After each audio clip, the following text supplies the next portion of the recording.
Welcome back and thank you for staying with us. Now, KZN roads took a massive hit last year following those heavy floods. The natural disaster struck without warning and the devastation has been massive. Local authorities have since focused on fixing damaged infrastructure, but this has been a slow process.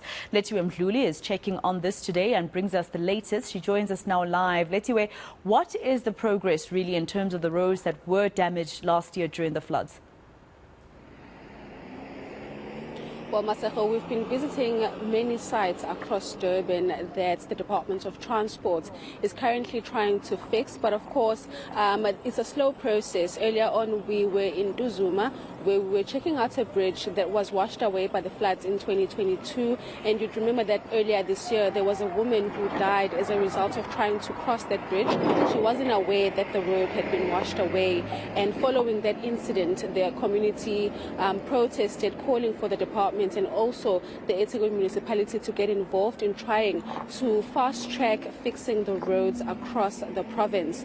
Right now, though, I am in KwaMakhutha, where the Department of Transport is trying to fix the road that we're in right now. I'm now joined by the spokesperson, Kwanele Ngalana. I want to bring him in so that he can explain to us the kind of work that they're doing. Kwanele, thank you so much for joining us at ENCA. Give us an update on where we are. You know, in 2022, we suffered a lot of devastation. The roads were also impacted. Where are we in trying to fix it? Thank you very much, Lethiwe, and all the viewers at home. We can safely say that as the provincial government of KwaZulu-Natal, almost more than a year later after the devastating April 2022 floods, we have done a lot of work in terms of repairing infrastructure that was damaged. In fact, more than 772 projects have been successfully repaired in the province, with the provincial government investing more than 2 billion in terms of fixing those road infrastructure. You'll recall that some of the work was also given to SANRAL because the damages were also on the M2, R102, M4 and so forth. Even here, from not far from where we are standing, there is R603 in Mbumbulu. We've successfully repaired that road. People are now driving on that road. Not far from here in Umlazi, through Mecca City, we're working with the city of Ethekwini. We have invested and repaired that road that was washed away with the containers. Now people are able to move.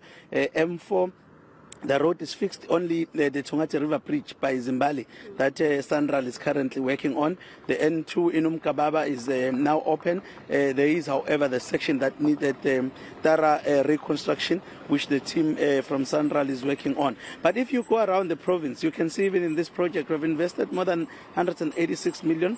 This road is strategic. It's linking R603 communities of Mbumbulu, Adams to the Galeria and Manzimtoti area. We've repaired the most part of this area. We are continuing with the remaining sections. We are, however, disrupted by the continuous heavy rainfalls in the province, but we are quite optimistic that we have turned KwaZulu-Natal into a construction site. When you drive on the N3 from Maritzburg, there's work. When you drive on the N2 going to the airport, there is construction on Spaghetti Junction. So all across the province, it's a construction site, and we've placed construction at the center of the economic recovery and making sure that we create jobs. Now let's talk about the projects that have been ongoing for quite some time. Earlier on, we were in Duzuma. The community there is not happy.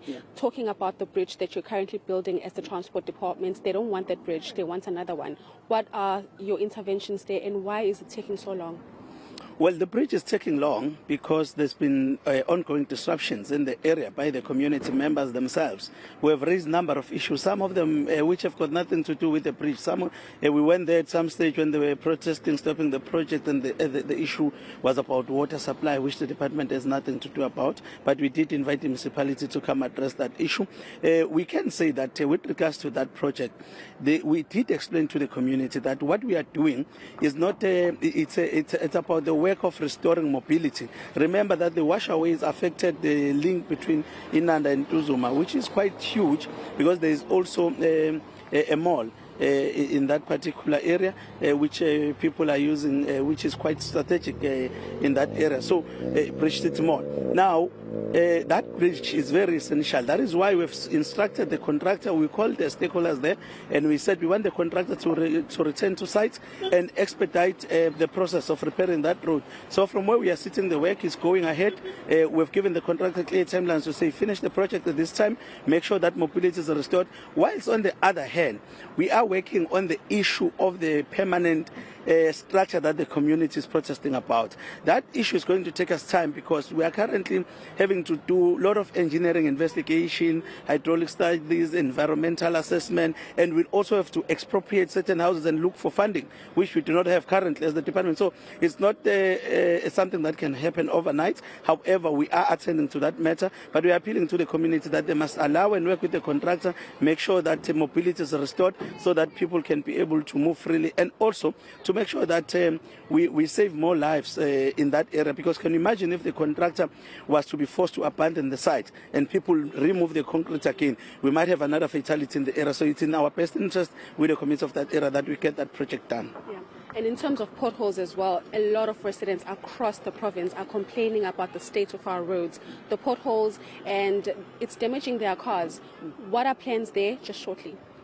Well, as provincial government, you've seen the premier of the province. We have bought 55 trucks, which we have dispatched across the province to attend to pothole repairs. But beyond that, we've got a number of roads that we are rehabilitating, like this one, and many other roads currently that are undergoing rehabilitation because some of them, they've reached their lifespan. Therefore, there's a lot of mushrooming of potholes, and it's a problem that we are addressing head on. But due to the changing in weather patterns, we have also assessed that most roads are experiencing mushrooming of potholes, and we are attending to that problem. All right, thank you so much. Thank you.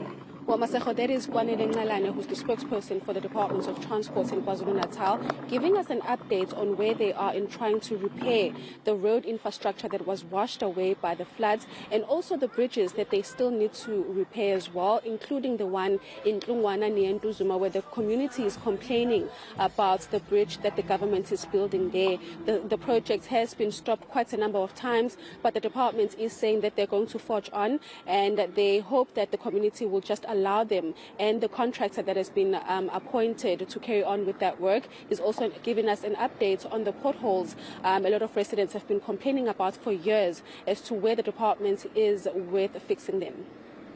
All right, Lethiwe Mdluli coming to us live from Durban.